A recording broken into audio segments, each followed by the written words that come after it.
The Battle of Britain is about to begin.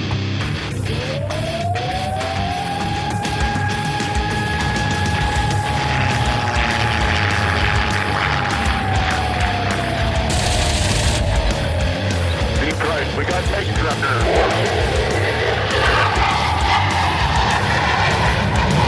Let's follow a range on deep right. I do not have that on the target right now. I've got a couple of these right in front of me. I'm going after it. Right, I got him. And welcome back to the Lead Pursuit Podcast, to episode 69. So what are we going to talk about? I don't know. It really doesn't matter because it's episode 69. But hey, guess who's on tonight? We've got the whole crew back together again. We've got Brett, we've got Steve, and we've got Chris. Did we have a guy named Chris on the podcast? Does anyone remember that guy? What has he been doing? We used to. Yeah, we used to. Yeah, we used to. Brett, how you doing? I'm doing good. Steve? Yeah, we're doing good. All right, Chris, you can talk again. Okay, so doing good. I'm sorry, I've been out of the loop. It's been crazy. So I'm halfway to Europe. My wife is there. I'm in my parents' attic, not in the basement. So life is good. You belong in the basement. Halfway on the trip to Europe right now. Yeah, they don't have a basement. It's Alabama. Well, I miss my basement. yeah, there are no basements in Alabama. We could have basements, but you'd be swimming if you're down there in Phoenix City with a basement. Exactly. On the Chattahoochee. All right. Well, so let's see what's there to. Yeah, exactly. In the lovely Chattahoochee River. So let's see what there is to talk about. Lots of rumors coming out. We're going to talk about Midway because unlike some people who've been keeping mum, as they would say, across the pond, I'm going to tell you what I know, and everyone else can kind of share their information of what they've heard. So let's talk about Midway. Now, I got to start it off with Steve. What is the bet with you and John again? We got to recalibrate everyone to this. Yeah, so I know Black Friday is the date, right? So it's if Midway is released for general purchase, if it is released for purchase, it is I owe John a whole lot of foam for his airplanes to travel around with. I mean, like an exorbitant amount of foam. I forget exactly how much it is, but I remember it being a lot of foam. Pretty much every 172nd plane he has, to include like the freaking cat and everything else. Yeah. And if it doesn't get released, I believe I get a 1,000-point bolt action army was the flip side of it. So, yeah, it's, high roller, huh? Yeah, you guys are the high rollers there. So the rumors I've heard, and I don't know if you guys have heard the same or different. I heard the resin is actually in production as we speak, but I mean that's not like a small amount of resin to knock out because you figure if they make 1,000 box sets, that's 12,000 little tiny airplanes. So. I think that resin's going to be in production for a while. I saw somebody commenting on Facebook on that basic fact. I think it might have been Martin suggesting that Roger's probably done that much in a weekend, right? Exactly. That's a long weekend's production for Roger. That's just his jets. But yeah, exactly. That's not even counting his the alternative stuff, the Wonder Waffle stuff. But yeah, so I've heard the resin's in production. What I have not seen, and this is kind of the genesis of the bet with Steve and John, we talked about it. I haven't seen a final version of the game rules without placeholders. I mean, like big pink sticker placeholders, like Post-it notes saying, put picture here. And that's a final release copy. Yeah, yeah, the one that still has the pink note there. Yeah, no shit. But the funny part of it is, if that isn't done yet, there's still some work to be done. There's still some models to be painted because, once again, if they haven't run any of these off the resin, then they haven't made the studio models, and they haven't painted up the ones that go inside the rule book. I mean, it's just this long litany of stuff that isn't done. I mean, I'm sure they have chits and counters. Okay, so they got 10,000 of those things probably sitting in Warlord's freaking bargain basement bin. But I think there's a lot of stuff that isn't there. So that's at least what I've heard. Has anyone heard any different or heard any other good rumors to throw in there? Yeah, I think it's kind of all the same info. But you know, what does that mean? I mean, how fast could they churn that shit out? Somewhere probably 90, 120 days, 3, 4 months, you know, overnight production, cranking all the crap out. They've done it for other other game systems because I've seen Mythic Americas start to churn through and start to produce some of theirs. I mean, I know it's metal, not resin, no shit, but it's the same studio crew working both sets of gear. Oh, geez, there's the vicious cat. Chris's cat's coming to get us all. And for those of you who aren't able to see the video, Chris has literally a minorly feral tiger that is that is his cat. Tell us about your cat, Call Chris. her a general purpose lap leopard. She is an Egyptian Mao. She is my best buddy, and she misses her mother terribly. So she is checking out the video. I picked her up because Therefore, she's she's crawling been all poking over you. around exactly. Yes. So because Mama is not here And she's anymore. like, that Doug guy's cool. He's got cats. We like him. Oh. Everybody likes cat people. All right. Well, yeah, Anyway, exactly. Damn cat people. So I think we're a couple months out, and how are people going to know this? I mean, once again, it's obviously going to hit pre-order at least 2 months before it shows up in people's hands. But if we figure what happens if August is pre-order, so then August, September, that means October people are receiving the game. That's getting close to your bet there, you know. So if we don't see something first I part will of August, gladly Steve, shell out $75 for it on Cyber Monday. No problem. so was the bet exactly that you would have it in your hands by ordering it through Warlord? yeah, no demo version, no special orders. It has to be like you could go online, do a web search, and find vendors that have the Midway box set.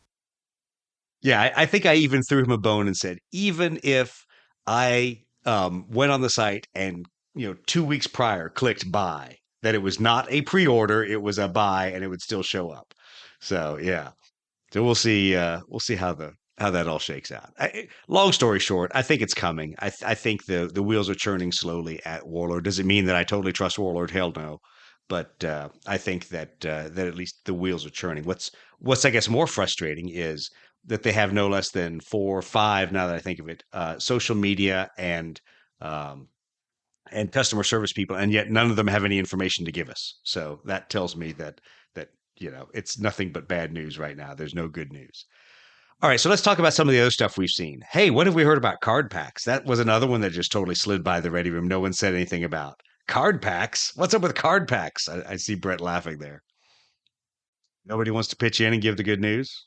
Do I have to be the guy? I Who gives all the I good don't news? know. I don't really know the news. I've only heard the rumblings of it. I don't know if I missed a happy hour one week when John was talking about it or something. I don't. Yeah, John doesn't even know. I don't think. I mean, so the long sordid story of every time everyone, to include John and other Warlord people and Andy, and everyone has asked about card packs. Everyone's been resoundingly told no. Well, then that changed about 2 weeks ago. So I'm not going to say it'll come out before Midway because that would be a really stupid bet on my part. But there at least has been a olive branch, I guess I'll call it, back to Andy that said, hey, give us the list of the cards that you would want in this massive theater doctrine card pack. I will manage expectations and say it did not have ace cards. It did not have a whole pack of trait cards. So if you had gone out and bought someone else's miniatures, you wouldn't have all the traits. But it at least was the key enablers that if you'd bought a bunch of Warlord crap and didn't have a box set or didn't want to buy the crap from other people's stuff, then you would, you'd have at least the doctrine and the theater cards. That's progress, huh? Yeah, it is. It's progress. So that I think is moving in the right direction. Who knows? Maybe it's a placebo sent to Andy to cause him to just shut up about it.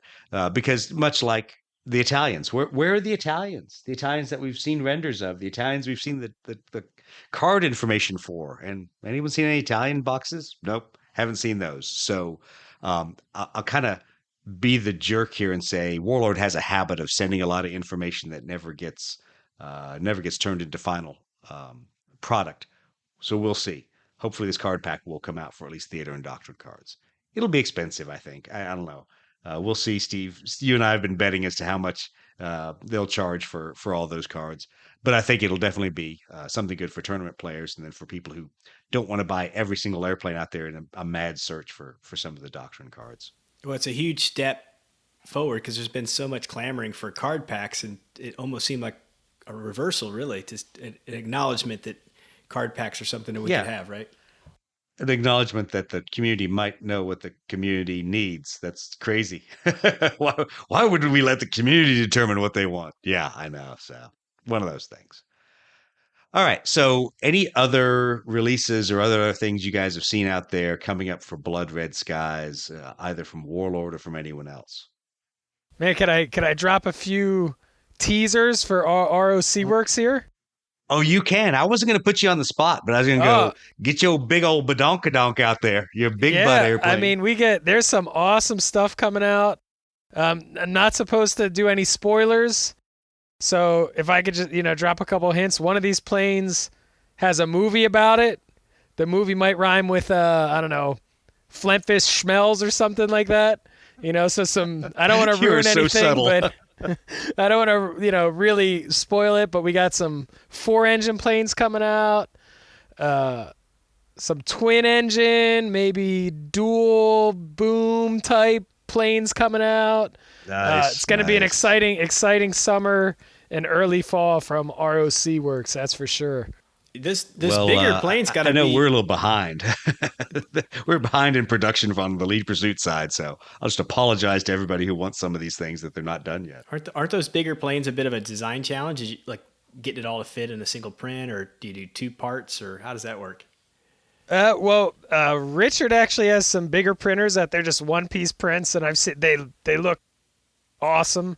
And then might release like a wings off version for people that are printing it at home, so they can kind of print the wings separate and assemble them. And this one actually has, if this plane had some ball turrets or defensive armaments that moved, they might potentially be like detachable, so you can position them how you want to position them and stuff. So really tried to go the extra. That's a what if. That couldn't be what you guys have done. That's a what if. That's a pipe dream. No one ever would have done that. Yeah. No, that's good to hear. I'm excited for that. I know part of the problem is our production guys are not spooled up for all that yet, but we'll see how that works out. Obviously, I want Rich and the ROC team to succeed, so I'm happy for people to order them and don't mind shipping them across the Atlantic there. So that will be pretty neat. I know the SM-79s have just dropped again, so nice work there. Those are pretty darn cool. And actually, I was even talking to Rich about those today. So I think there's a lot of new stuff that's coming out from the ROC Works. Obviously modeled by none other than Steve Toth and a couple other guys that are doing some good work as well. So thanks, Steve. I appreciate that. Did you guys see those just lasered signs, the aircraft recognition cards they kind of look like? Yeah, those are kind of cool. Yeah. The first thing I thought of when I saw those were those newer cutting mats we've seen. I was like, "Ooh, man, if I had a cutting mat like that, that'd be awesome." I need a new cutting mat for my room, right?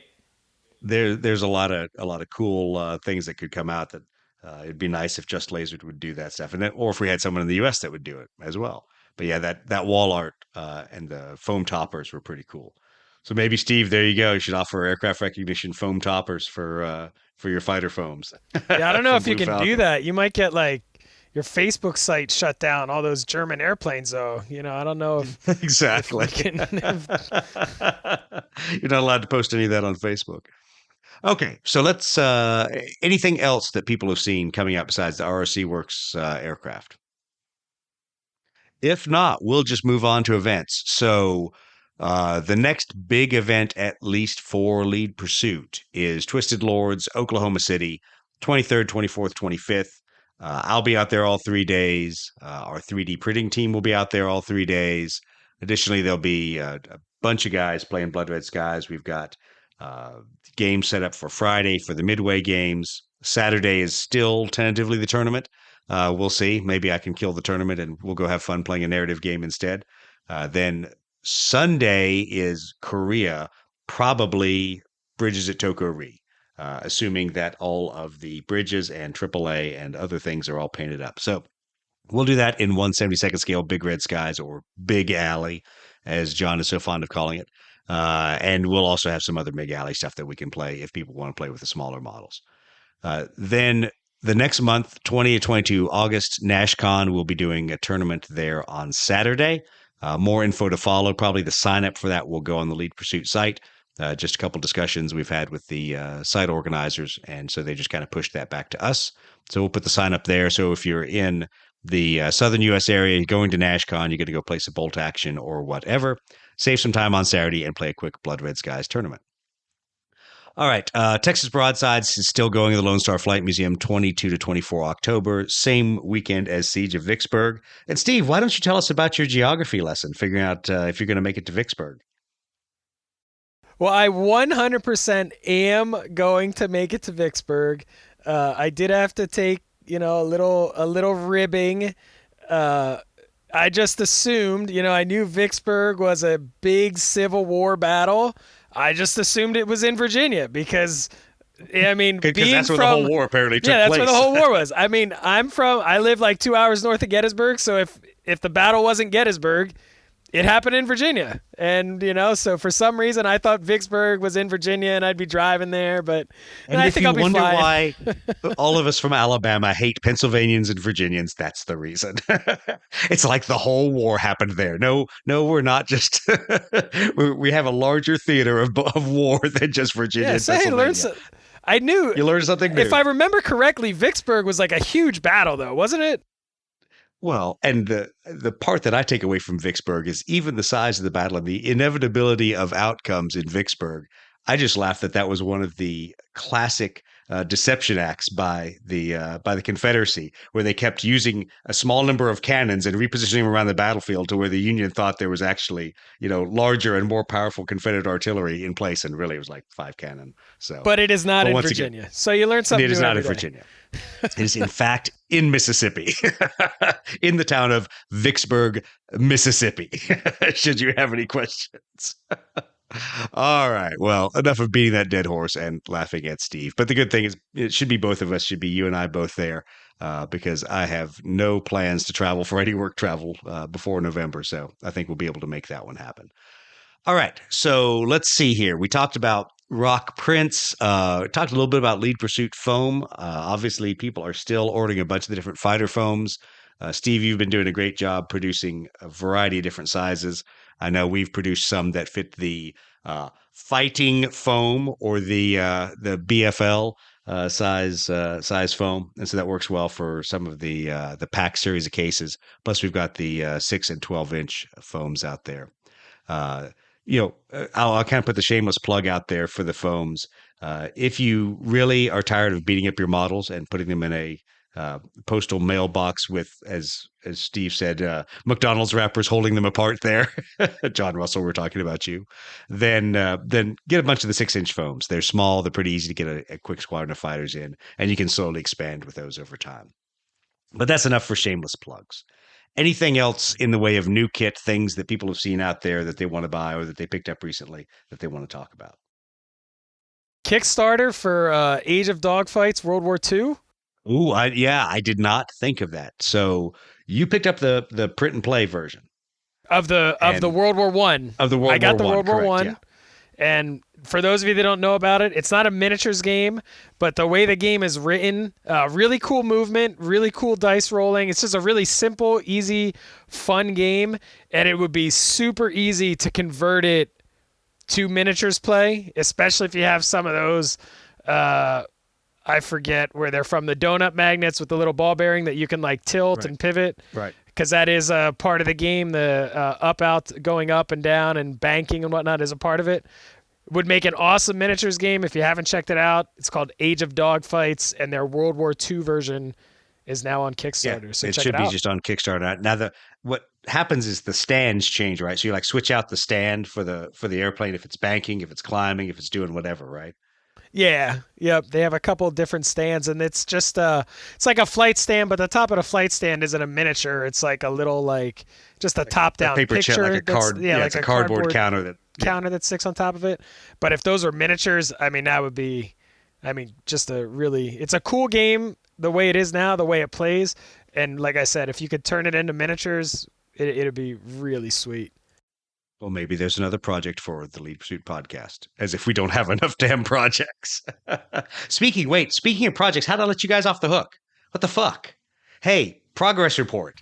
Brett, Steve, where the fuck is this campaign rule system everyone keeps asking about? Well, I found my power cord from my laptop. Yeah, so there's progress. There's that. But I'm taking some vacation this weekend, but I'm taking a little break from unpacking, but I have sufficient floor space in my craft room or whatever to sit down with my easy to power laptop so Steve and I can start working on the thing and get our final draft done. And I really think we're close. I mean, maybe 2 weeks worth of sessions maybe, and I think we're done.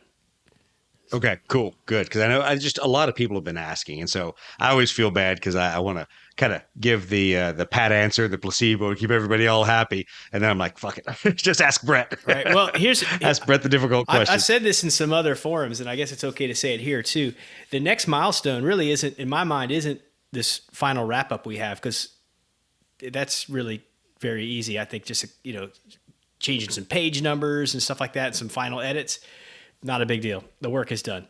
We just got to put that stuff in. The real milestone is going to be, sitting in the smoke-filled conference room with smart people to figure out, okay, now how do we deliver this to the people that want to use it, right? I don't know what the right answer is for that. I don't know what the best way to get it out there is. Of course, we're borrowing heavily from Warlord IP with the notion that this is a game system or a campaign system certainly designed around their stuff. And I try to make all the appropriate acknowledgments in that as in the writing of the thing. But somebody's going to have an interest in that, and how do we best do that? So we'll figure that out. That'll be the next hurdle, and then actually getting it in a way where it's deliverable, right? So that somebody who's interested in playing a game with this thing can get their hands on it and do the damn thing. So that's the next milestone in my head. Nice. Well, looking forward to that. So now that I've no longer let you off the hook. All right, let's move on to the main topic. I mean, tonight's a little bit of a ramble, and that shouldn't surprise anyone. We're kind of catching up, getting back into the groove of things. Literally, I think we still have 3 members of the podcast moving. So, I mean, one of them's going for overseas because Chris is a quitter and just doesn't like us here in the U.S. anymore. Quitter, but that's all right. So a lot of stuff's been in flux, and for want of a power cord, I think we missed 2 weeks of recording, but that's all right. Let's talk a little bit about looking. Yeah, exactly. It's all Brett's fault. We're just going to blame Brett. Looking back on GoE, I don't want to dwell on it after action because I know we kind of already talked through that and we all pontificated about stuff. But let's talk about dates for the future. So there's a couple constraints. I know we've floated around doing a February 2022 GoE because it's kind of an off time and kind of a dead period. We've also floated doing something, March, April, maybe later. The idea of pairing with bolt action nationals probably won't happen. So we'll probably be still having another GoE. Brett's all disappointed. He'll have to only play one game. But the fact is, I think bolt action nationals, there's a couple people competing to host that because it's obviously a big high profile event. So our good idea may have fallen by the wayside, but either way, February is a great time to go down to New Orleans, as long as you either intentionally avoid or are there for Mardi Gras. But we'll look to miss that by a weekend, and then we will figure out what we're going to do for GoE, and it may slide to summer of 22. We'll see. We'll let people know, and I know we'll be obviously planning a lot of that ourselves. All right. Hobby progress. I've got 0 done. Brett, I know you're putting a hobby room together.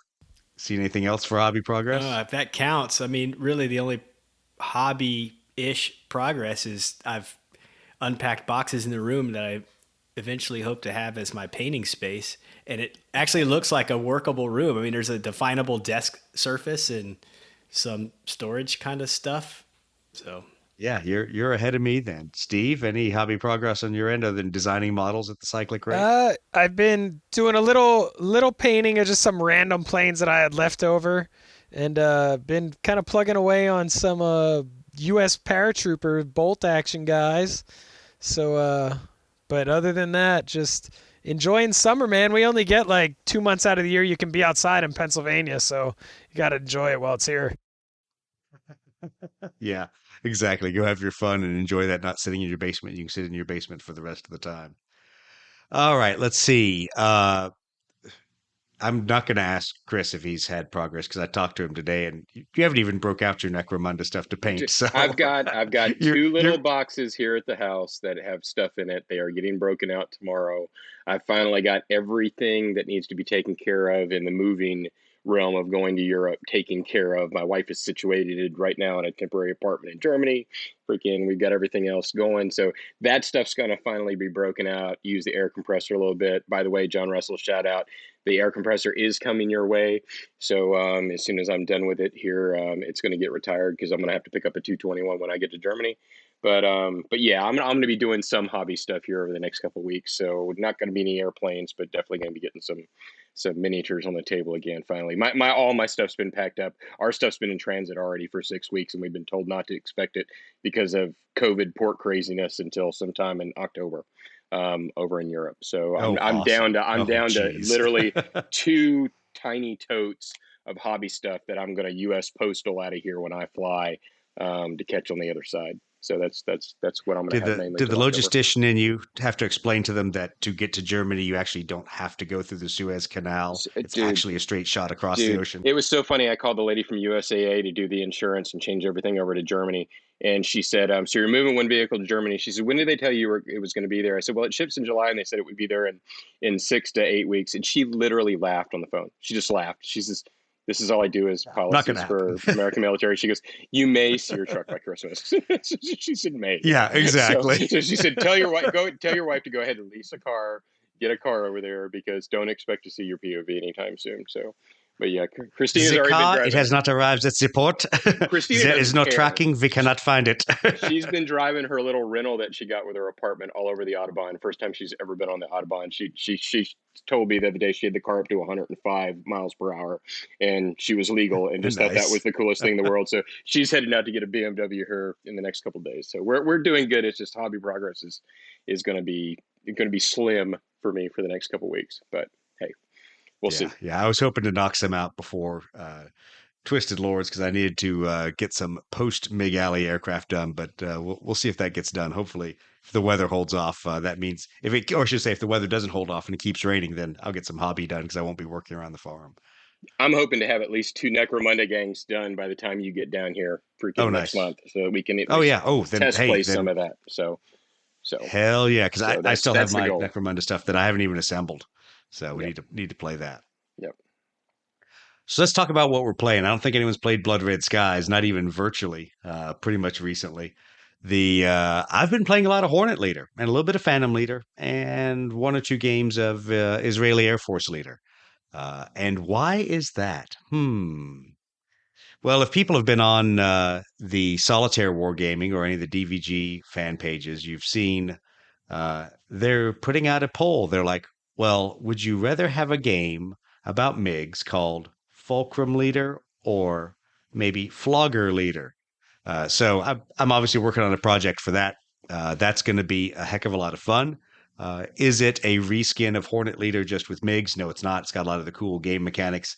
And of course, with my sarcastic, evil, dark sense of humor, that fits perfectly well with things like the Soviets, gulags, and Zampolit political officers. So you can rest assured that sending your pilots to the gulag might actually be fun and funny in a game that I helped co-design. So long story short, I'm contributing a lot to that. I think it's going to be a cool project. And there should also be about the same time a NATO version coming out. So I don't know whether it's going to be called Tornado Leader, Eagle Leader, Viper Leader, Fighting Falcon Leader. What a horrible name. Something like that. But there's going to be a NATO equivalent that will come out. So we'll see. We'll see where that project goes. Maybe I'll just get bored and stop working on it. But I've also been out there purchasing a couple games, taking a look at some other modern air warfare, if I can say that, games to play. I picked up two of them from Polaris Games, Mach Speed Hunters and MiG Hunters. Obviously, Mach Speed is all 1970s and on kind of things. MiG Hunters is Korea era games, and that's an interesting one. I haven't had a chance to play it. I think Matt is going to be my victim for that, and we're going to play a couple rounds since he has some miniatures that he's whipped up for modern era stuff. But kind of the interesting one that I've picked up that's the most unique is Missile Threat from Ostfront Games. And Brett, Steve, Chris, any of you guys seen any of the battle reports on Missile Threat out No, there? I haven't. It's kind of cool because rather than just being about the aircraft, it really integrates ships, submarines, ground forces, and kind of in a little bit of a not truly force on force, but where they actually do something other than just be cooperative targets for your airplanes. So it's kind of cool. I will say there's some things that are really counterintuitive about how the system works. But it looks like the designer's also done a really good job to try to simplify things, make games move fast. And Matt will also be my victim on playing through that because they say it should be able to be played in about an hour, hour and a half. With a handful of aircraft, so it's not like Check Your Six, where 4 hours later you're finally done with your 6 airplane battle. It's super simplified, but it looks like it should be pretty fun. I've seen. I forget what the name of it was. You and Scott were playing it at GoE Red Oh, Red Storm. Storm. Yeah, I've seen I that tell you, getting a lot of traction in some of the Facebook groups. I like Red Storm. I think I'm always a sucker for hex and counter games just because it's a throwback nostalgia. But I think that game, if you modified it with miniatures, because it's easier to put tokens around miniatures than a bunch of stacks of counters underneath, one flight counter. Um, I think that would be a fun game to play, and it would be pretty easy to translate that to a miniatures game. And I think it also would look cooler that way because now you have the Russian hordes, flying over the border between East and West Germany and things like that. But that was kind of fun because you could tell it was written by people that knew their way around aviation. But like a lot of things, oh my God, it's suddenly got super complex as you're playing through it. But it's fun. I So think is so is I it know like Scott and I are old going to play it again. boots and saddles? No, no, no, no. It's Okay. trying to think the best way to describe it. Because it's even got a planning phase. You have to kind of like plan where your aircraft are going to ingress from, what their routes are going to be. But it's pretty cool. But it's I guess if you did a fixed wing version of Boots and Saddles and added all the crazy planning crap on top of it, then it would be a lot like that. Yeah. Okay. I'm still looking for a copy of Boots and Saddles. Do you have one? I do. It's somewhere on a boat. Damn it. We were talking the other day about old cool GDW games, and there was Boots and Saddles, and I forget there were a couple other cool World War III type games they had. So let's talk a little bit about hobby space setup. I'm not going to talk about mine because mine's still freaking virtual plans. I'm going to tee up. First of all, not to Brett, not the man who's actually setting his up there in his house as we speak. Steve, tell us a little bit about at least your setup. And I know you've been doing some modifiers and doing some repairs. You obviously had to deal with some hot water heater issues, but tell us a little bit about your lessons learned for hobby space setup. Yeah, I'll tell you what. Just my couple of biggest things was around Christmas. I got really psyched. I got storage cabinets up. Made myself a nice horseshoe kind of work table, so I had a lot of space. And the one, I vented a spray booth right outside. Got my compressor permanently at a spot, so all ready to go. The one thing that I drastically dropped the ball on was lighting, man. And it's like, how important is just having nice lighting in a hobby space, huh? Yeah, I think a lot of us we get suckered into all I'm going to need is this little, ring light with a magnifying glass and no, you need more than that. I had the same problem in my previous hobby space is that it was up against a wall, so all the lighting was behind you unless it was the ring light. And I just found myself that moving that light around just to even see okay, which of these, miniatures have dried, which ones are ready to be worked on. So yeah, Yeah, we got two I guess photography guys on here. You should post up give us some well, I lighting, was going to say, Chris. Chris budget was the lighting lighting stuff. expert on his. I mean, Chris, yours was set up really nicely. Yeah, I mean, the big thing is now just think about when you go into lighting stuff, you want light to come from basically think about it coming from 180 degrees around you. You don't want to be looking for the light. I do know that, when you paint a lot of, especially miniatures that have a human form instead of an airplane form, then you do get into trying to see zenithal shadows and trying to have directional lighting, and that becomes kind of important. But you can pull a lot of that off just with the airbrush. If you just point the airbrush like a light, I mean, you're going to get a zenithal highlight that's like a light beam. Light goes in straight lines, paint goes in straight lines out of an airbrush. But yeah, I find, especially, and let's face it, we're all getting older. I need as much light as I can possibly have on the area. And I use That's the embarrassing part. That's truly embarrassing. God, dude. I'll never forget 5 years ago holding the miniature there, and I'm sitting there and I've got it like 5 inches in front of my face. And I'm telling my wife, I'm like, I don't know what's wrong. I can't see it. And she just goes, "You're old." I mean, Dude, you remember I was sitting across your kitchen table there. We were painting in Jacksonville. Yeah. And I'm like, dude, I can't see the detail. You're like, shut up and borrow my reading glasses. I'm like, nah, fuck you. I'm not borrowing your reading glasses. Hey, but yeah, that's a thing. Last time, not the last time, but recently when I went to the eye doctor just for like a regular, eye checkup or whatever, I was talking to the doctor and said, is there anything I spend a lot of time painting. And she says, tell me more. It turns out she and her husband are big gamers. They play lots of tabletop miniature games, like out of the box kind of games, like Mice and Mystics and some other things that have little miniatures. So she was totally into it, wanted to know more about what I was talking about with this whole painting thing, right? So anyway, I literally just... So wait, you had a nerd moment with your doctor. That's right. Let's just be honest there. You had a nerd... You got outed because you needed glasses and you had a nerd moment with your doctor. Yeah, it was perfect because she totally related what I was trying to do. So I literally showed her, and she was very interested in this because I guess, it made sense for what she needed to do for me. But I said, look, I hold my brush like this, and I hold my miniature like this, about this far away from my face. And I often struggle, especially if I'm doing like a human figure of some kind, like a miniature like that versus airplanes, not so much, but where there's lots of detail, it's tough sometimes. And she said, I've got the thing for you. She gave me prescription, basically just very powerful reading glasses that only work like at a very close distance to my face. And I use those when I paint, and they're amazing, especially if it's like a figure. Well, so that's the thing that I learned that my doc kind of laughed at me about, because I assumed like I needed one type of reading glasses, but it is literally a difference between a 1.5 and a 2.5 for what I use to just sit here and read my computer screens, but what I need to be able to see a miniature that is, 4 inches from my face. And I'll throw you... and that's also embarrassing. I'll throw you yet another twist on that. Have your eyes looked at when you're getting older.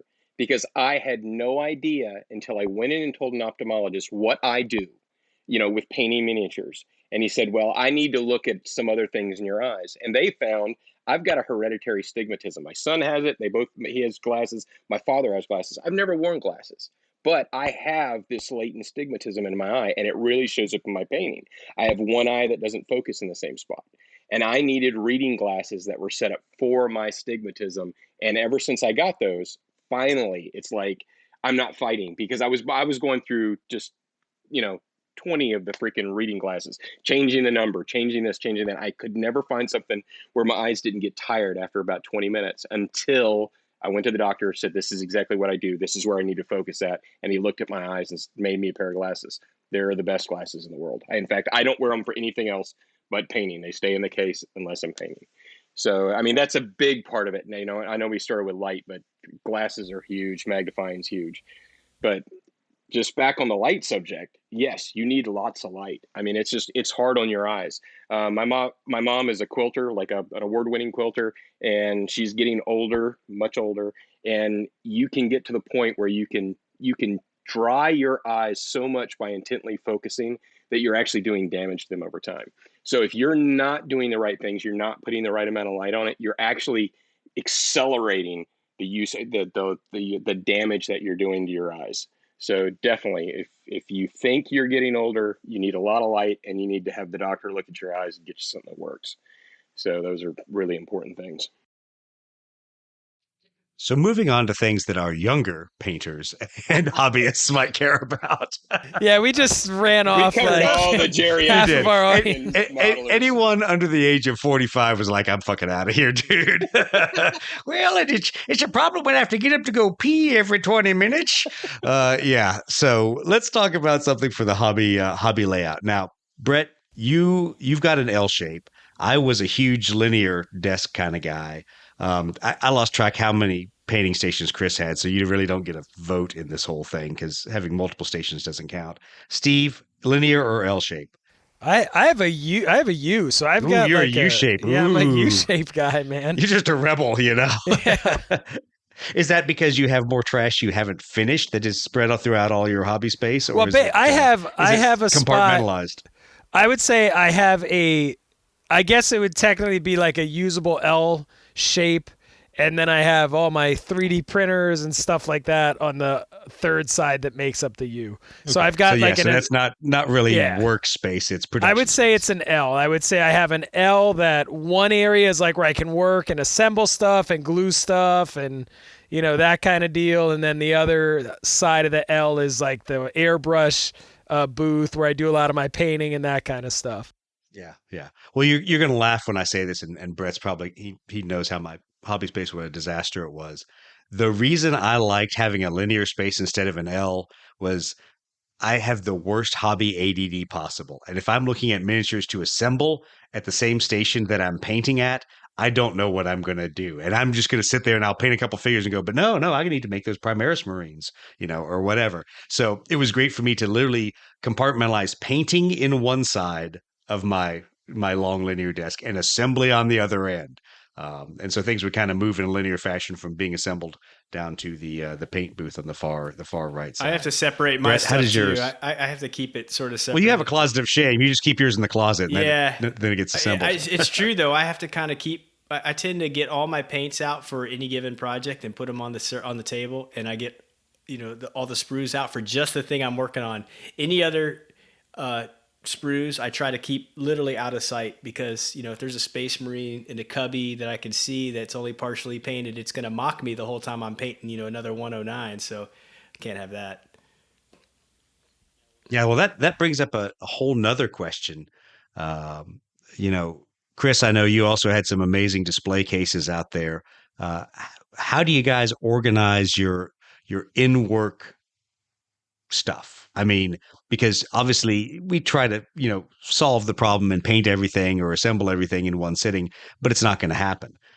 Steve, how do you kind of keep your organization there for all your in-work projects without it just being a pile? No on the desk? Organization. It is just a pile. Somehow of knowing one you, that project, doesn't surprise me. One project to the next, to the next, to the next. And then I find what happens is if the half-finished projects sit around long enough, they wind up on the kids' craft table and they get like half adult finished, half kid finished, and then I have a little bit of space and I can start another project. That's how you get googly-eyed Spitfires. Now I understand. Now it all makes sense. Chris, what's your organization scheme for going from the stages of a project? How do you do that? I save the boxes for my miniatures, especially like the GW size boxes. Those even ones that are really old that haven't they're just disposed boxes. And I will take if I get ADD and I move to something else, I will take everything I'm working on, stick it in a box, and I've got a shelf that it's just the projects that I'm not. Then I never see it again. So I started doing that, and I found I had to put it in transparent plastic containers, and even then, I still literally would have a stack of 4 of them. One of which with like a half-built frickin' drop ship, one with some half-built Primaris and half-built various armies, and I have to keep it on the table. If I don't keep it on the table, it does not get completed. It gets forgotten about. Intentionally. So I gotta ask a question. I was actually just having this conversation with my dad maybe a week or two ago, because he's always been real big on scale models, and all growing up he was doing models and everything. And just in passing, we had the conversation, out of all the scale models or bolt action boxes or plain boxes, all that stuff that gets sold, what percentage of those boxes do you think actually gets seen to completion? Is it more than 25%? I don't think so. I know. And that's based on Brett's closet of shame. Brett and Chris. So my 2 best hobby friends that I have walked into their closets of shame and said, "Oh my God, it's bigger than all the models I have on my table." Well, in my case, none of it's opened, or I haven't started any of it. It's just didn't. Yeah, you haven't even started it. Yeah. Well, Chris was no different. Chris, how big was your Warhammer Fantasy Battle, closet of shame? It's all been sold except for one army. So, but yeah, it was pretty bad. And I was one of those guys that was playing it all the way up until he nuked the old world, and then I was like, I didn't have the heart to go back to it. They broke me. So I sold off everything except the one army that I have that's well painted that I really like, and I finally just divested myself of all of it. But yeah, it's bad. I mean, it's just bad. I've got a 20-gallon tote of Forge World resin.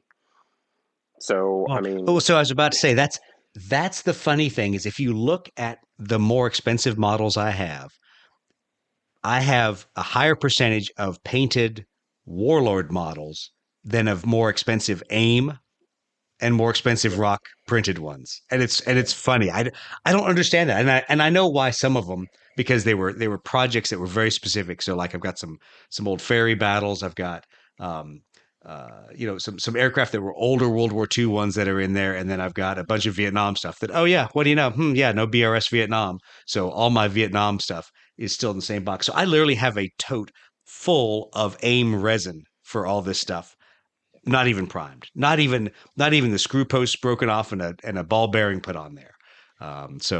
Yeah, and so that's the expensive stuff. Yet I have almost all of my Spitfires painted. I have almost all of my all the cheap plastic ones from Warlord. So it's hilarious. but I've gotten a Yeah, lot I find better. if I have a I deadline, hard deadline, I get stuff done, right? So like I knew I needed to have my P-51s done for Gathering of Eagles. Got them done. I find if I have that deadline, I will see it through. If I don't have a deadline, I have like 60 projects started and they never get finished. Yeah, well, I've found I've done a lot better since I got into games like Blood Red Skies or games like Necromunda, where you're talking 6 models on the table at one time, maybe if you're getting crazy, 8 or 9. So I've done a lot better since I've gotten into that, since I've gotten away from the horde army type games where you're building 2,000, 3,000 point big armies. I've done a lot better with controlling myself and getting done what I'm starting. If 6 airplanes, that's a weekend. I can knock those out in a weekend. So it's the army builds that kill you, is what I've found. So that's one of the reasons why, with this big move, I've tried to get smaller. I was like, okay, we're just going to get into Blood Red Skies and some squad size stuff. Kind of get away from building the huge armies here for a little while until I've got more time and more space. So that definitely helps too. So Blood Red Skies lends itself to being painted quicker than a lot of things. All right, let's talk about some other gear. Brett, I know you had an idea about chairs. Who cares about your ass, man? I don't care if you have, freaking hemorrhoids. Tell me about chairs. Well, I'm hoping I'll get some real solid time in, and I want to. Besides a really good quality light, I plan on dropping some scratch on a good light, but I also want to, spend some good money to get a really good chair so that's comfortable and stuff when I'm in there doing a thing. So I've seen some recommendations online from other painters that I appreciate. So I'm going to look into that once I get ready to start. Such as what are they recommending for styles? I mean, what is it that they have? Armrests, no armrests? I think massaging. No, what kind of chairs are we talking about? I think predominantly what I've seen have been gaming chairs. What is it? One of the guys that I used to watch a lot of his videos, painting tutorials, is it Vince? I can't remember his last name. I'm drawing a blank. Paints a lot of Warhammer stuff. Anyway, he had a whole episode talking about his chair, and it's like this big purple and white. I can see it in all his videos, but it's a gaming chair, I think, and it's just comfortable for what we do. And I've heard other painters make recommendations about the chairs you see them in their tutorials and stuff like, yeah, man, this is a good chair. I'm in it 8 hours a day. Get you a good chair. I don't think Steve has chairs in Ice Station Zebra down there. I mean, every time it seems like he's lounging on the couch every time he's down there. No, Steve, in my hobby space, for Christmas, my wife bought me like a nice, it was kind of like an office chair, but it's like pub table height. That's I what like I it. used to have for mine. I like it. And it has armrests. I never had one with armrests before, but I'm really digging the armrests to get that little bit of support where you can kind of like brace your arms in against between kind of like your body and the armrest and get like a real steady base to paint. Yeah, I didn't think the chair mattered, but she came through with that one. Absolutely. I was pretty happy with the one I had, and it was just like a Staples or Office Max or whatever buy. But it was pub height because I had obviously a countertop height area. Now I'll have a pub height table as my main table in there. But it has the armrest as well. And so when you're trying to get that very fine detail brushwork, that was super easy for me to lock my elbows in on the armrest and not feel like I was leaning over on the desk, moving the light around. So whatever, we'll see. We'll see what really happens to my workspace upstairs when it finally gets finished in 12 years. Uh, but hopefully, I'll still have the same counter height area and some workspace there to use that style of chair, that style of table. But, more importantly, at least for me, is learning that I had to compartmentalize my gaming space from my hobby space. And I know, Brett, last time you were up in South Carolina with the way I had it set up, it was a little difficult because you have hobby on one side, you turn around, you got the gaming table on the other. But when I do that, all my hobby stuff tends to migrate onto the gaming area. All of a sudden, rather than having a 4x4 table, I've now got a 2x2 table because there's, a couple other square feet taken up with extra models or things that I've laid out there, projects that I've started. So I've learned to really kind of put them on opposite ends of the room because then my hobby creep won't hit my gaming area. So we'll see how that survives. One of the things that worked for me in my last hobby space, I had this cheap cubby. It was just it was probably something from Target or something. It was, I don't know how to describe it, but it had little cube spaces that you could put baskets or something in. And it's probably the kind of thing maybe you'd put in a kid's playroom or in their closet, and you could stuff little baskets full of shoes or whatever and get all that stuff out of the way. Well, I had one of those just within reach from my painting space, just to my right. And that was a handy spot to put things, be it books that I had or printouts for, guides for the camouflage ski maybe that I was doing, or where the markings went. Right. All that Right. stuff was easy in reach, but it was kind of put away and not on my painting table, so that space at least was fairly clear. The thing I got to figure out is where to put all my pots of paint. My last solution was I had some inexpensive acrylic. I think they were for like nail salons, Nail polish ones. Yeah. Nail polish. That's racks. exactly what I used. And it was perfect for me because it allowed me to slide my racks back under the shelves where my camera gear was. Cause I had, these little 12-inch shelves that had camera stuff. So I could slide it back under there. Hobby area was clear, pull the paints back out, use them when I needed to. I'm not sure that that's going to work in the next iteration of what I have. What are you thinking about transitioning I've to? seen Some of the nice MDF ones? Yeah, I've seen some pretty nice looking MDF ones. They might be a little spendy, and I have a piece of one. I have like a corner piece for probably a part of a system that could cover an entire desk. I have like one little corner piece that I assembled. I'm pretty sure it was from Vallejo, so it certainly fits their pots, but it's not universal. It won't hold every type of pot I have, and so that's a little like not ideal. But I think with some research. Steve's laughing to himself right now, and I know exactly what's going through your mind, Steve. Go ahead and say it. No, the issue with the paint rack thing, right, is I feel like the really, really nice paint racks, then all of a sudden your paints are stored and they look really nice, but they're taking up like a ton of space on the desk, where like the cheaper ones keep the bottles and stuff closer together so they give you more workable space, but then it just looks like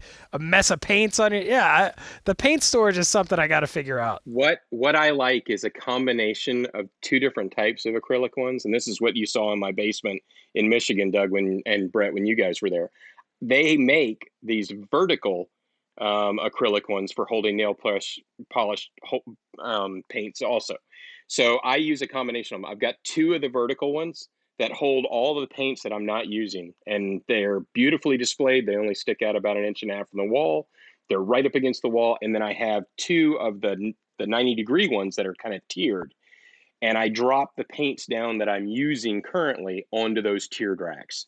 Is the way that's the system I came up with that worked really well. You push everything up on the wall. Let's manage expectations here. Yeah. So let's describe literally how many bottles of paint That's what were I'm saying. in your downstairs, not upstairs, just downstairs painting area. Yeah, it was ridiculous. So it was ridiculous. It was probably 300 to 400 bottles of paint, easy. So plus, Yeah. So I know I will never have that much paint on the wall. Bottles, And then I had 3 of the tiered ones that were all GW paint. So because I had all the GW and Yeah.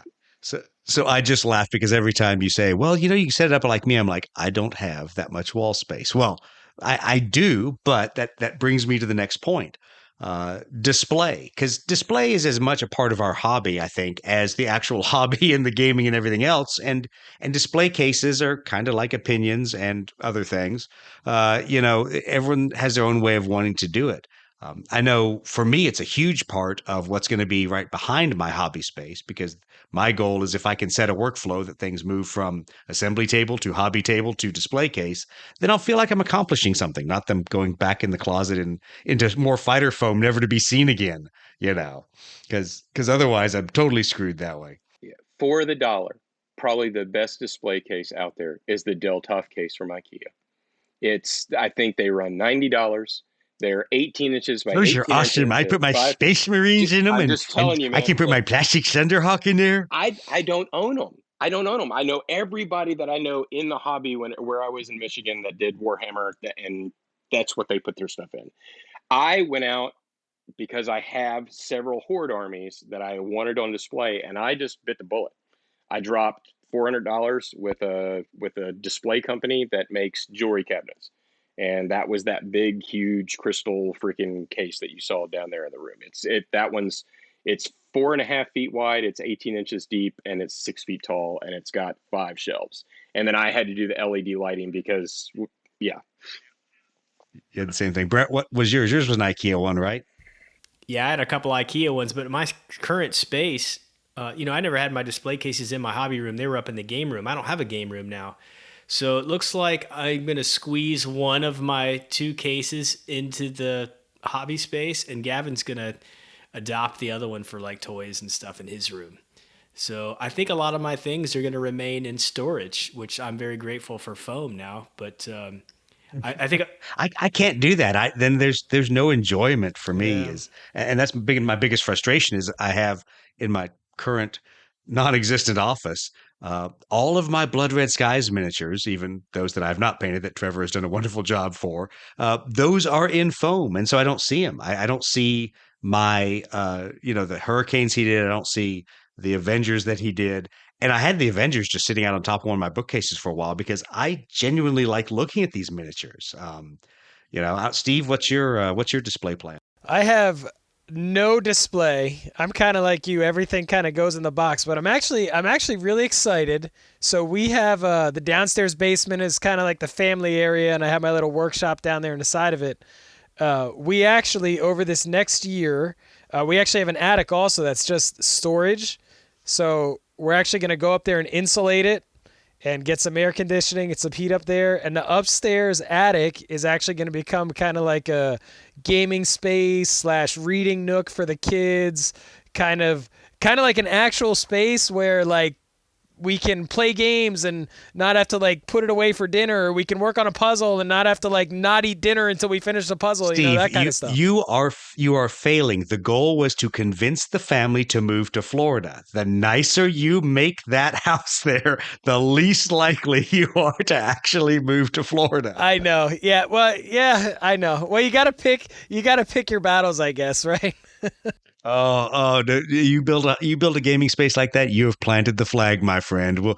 We'll just go ahead and buy you a plot in the local cemetery. No, you guys are never I'll still leaving. get a house in Florida too. We'll get a house down there too. We'll move down there for the winters. Just to harass Brett. So the funny thing for me, and for those of you that are also cooking show fans and have ever watched Alton Brown on Good Eats, I hate unitaskers. And so what's a unitasker? A display case is a unitasker. All a display case is good for is showing off miniatures. So my problem has been I keep picking up furniture that has display area and kind of some hidden storage space underneath it. And Brett, you saw the low kind of credenza style returns I had that the upper half was glassed in so I could LED light that, made a nice display case area.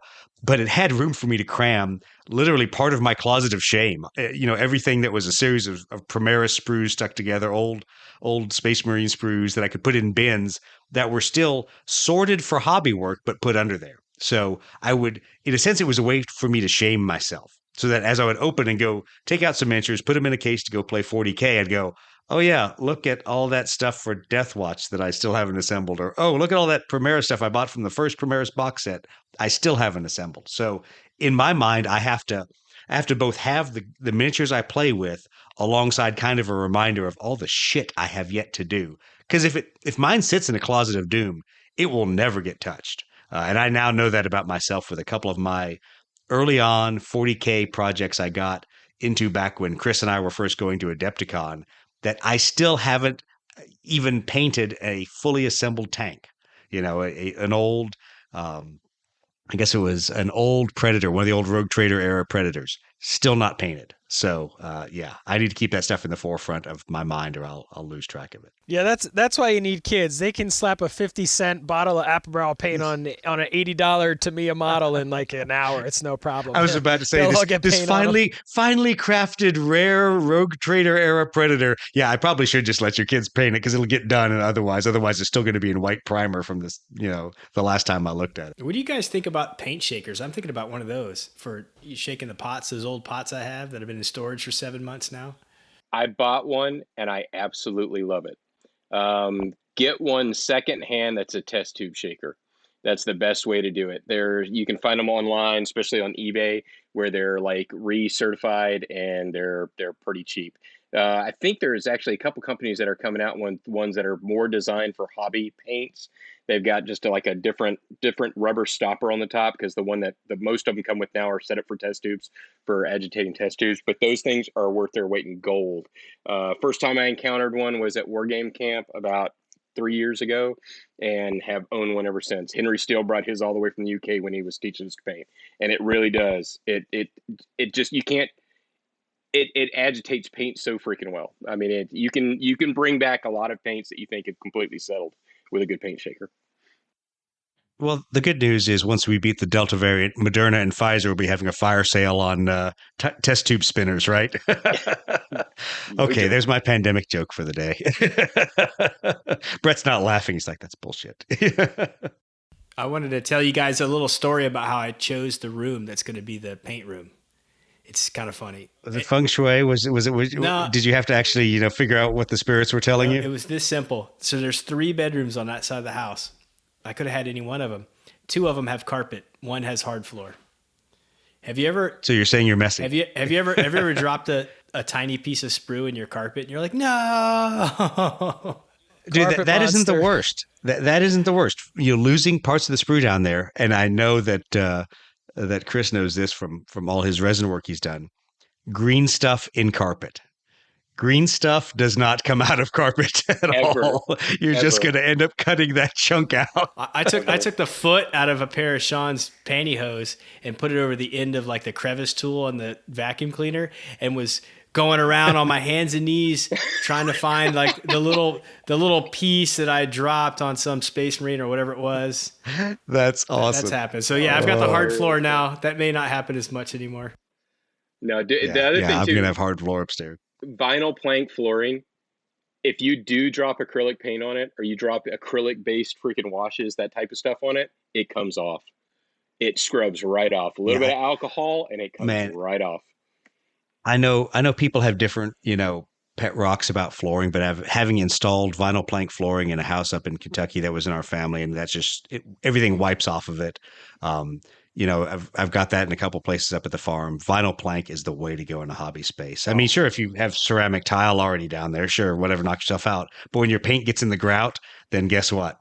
you're screwed. Yep. But yeah, vinyl plank is super easy. Yep. So let's kind of wrap this up. I know we talked about we were going to possibly talk some debrief. We were going to talk a little bit about some things going on in the ready room. A rumbling of Tight Turn versus Great Climb. And I just want to say to all of you that think Great Climb is a worthwhile card, you're a bunch of fucking idiots. Tight Turn is actually the game-winning card. Yeah, let's do this, man. I want to. Come on. I think it needs to be a throwdown. It does. I say that not joking at all. I am dead serious. It needs to be a tabletop sim throwdown. Put your money where your mouth is. I mean, and it's like jump in there Maverick because versus Viper, like right here. it is. Do it. Everyone has said it's the traits out of the core basic Battle of Britain set, and it's the showdown of tight turn versus great climb. So let's do it. So get on there and make Steve eat his words.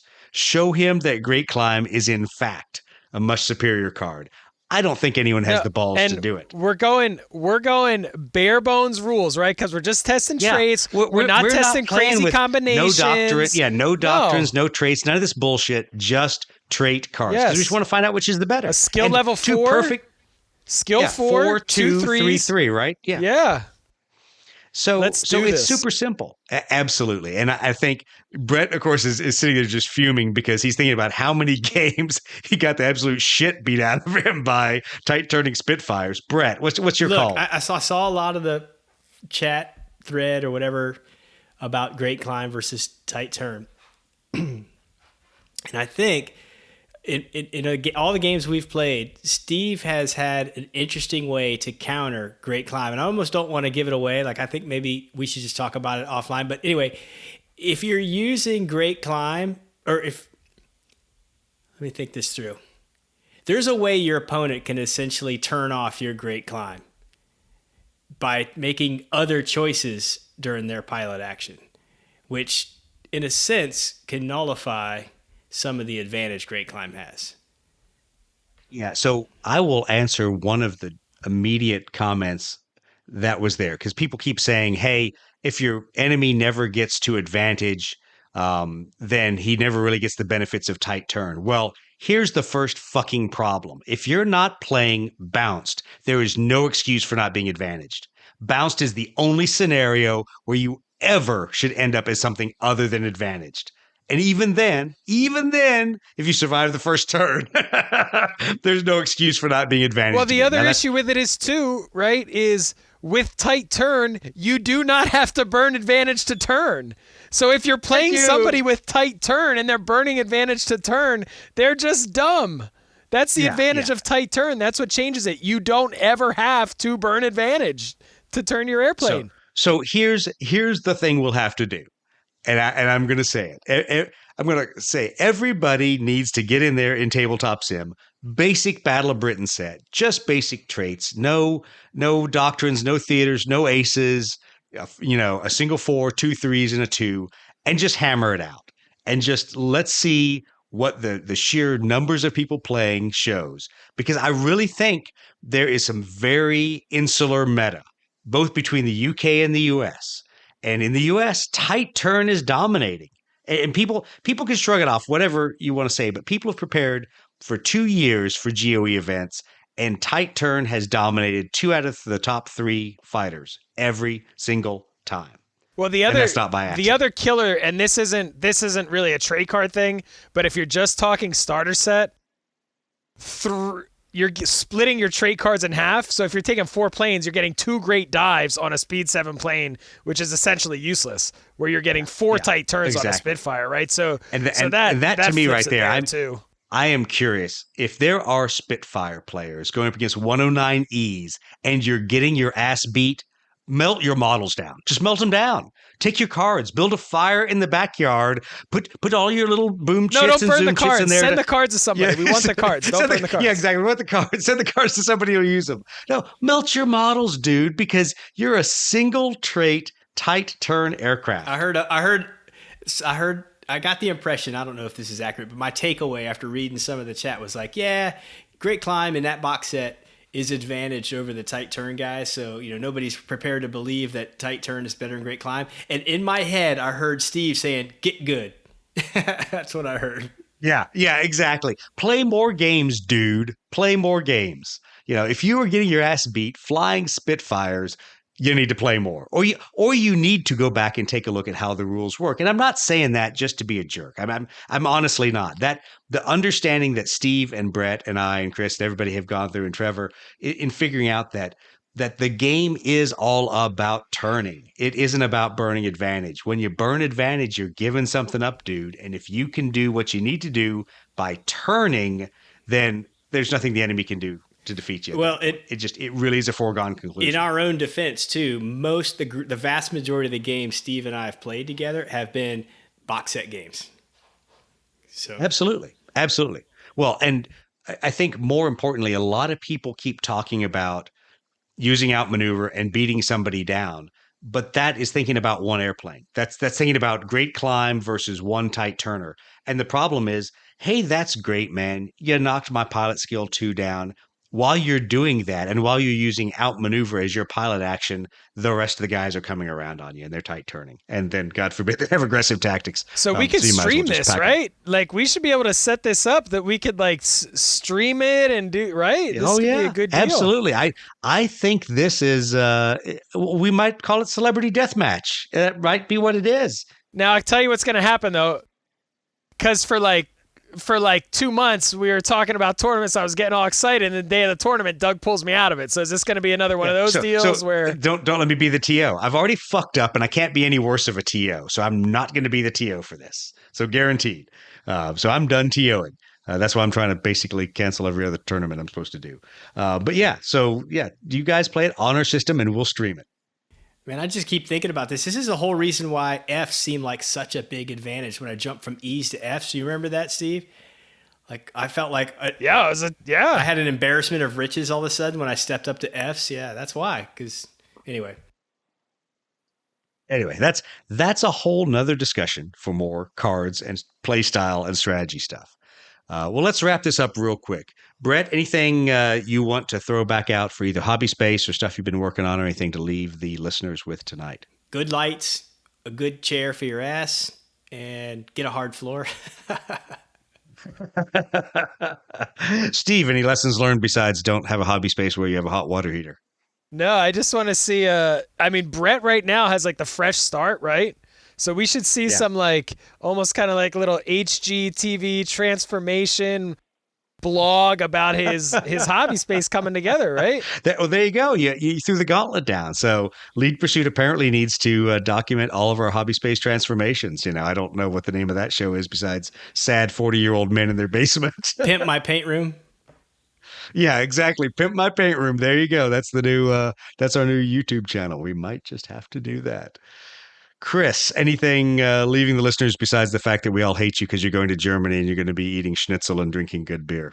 And the three of you have a whitelist freaking invitation to come over to the house that we're getting. So hate me all you want. Come over and eat some schnitzel and drink some beer. You won't hate anymore.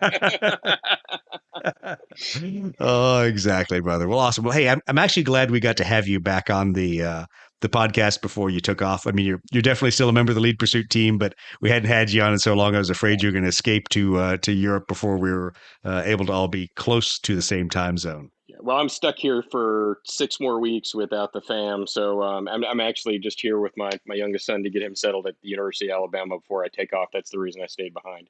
So I will probably be on a couple more podcasts before I actually pull tracks. No, you stayed behind to game with me, to drink beer, and to go shoot firearms. I know the real reasons. Don't lie. I did. I did. Don't tell my wife. Hopefully we'll get together. You don't tell your wife. Life here sucks, honey. I'm sorry. Well, awesome. Well, hey, for everybody out there listening, Lead Pursuit is back. Sorry we've taken so long to get our shit in one sock, but we've been a bunch of train wrecks. So we'll be back. Send us some topics you want us to discuss. I know there's some aircraft we want to talk about. Some of you have already bent my ear and said more history, less gaming. Well, you can just go fuck off. So we'll get around to talking about history when we've run out of gaming topics to talk about. And obviously, I've got a lot of games that are on the table to be played and to be worked through. So hopefully talk a little bit about 8th Air Force, 20th Air Force, and some of the other aerial war games that we've picked up. Thanks, everyone, for listening. And be sure to go out there and rate us on iTunes and all the other podcast services. We will talk to you all next week.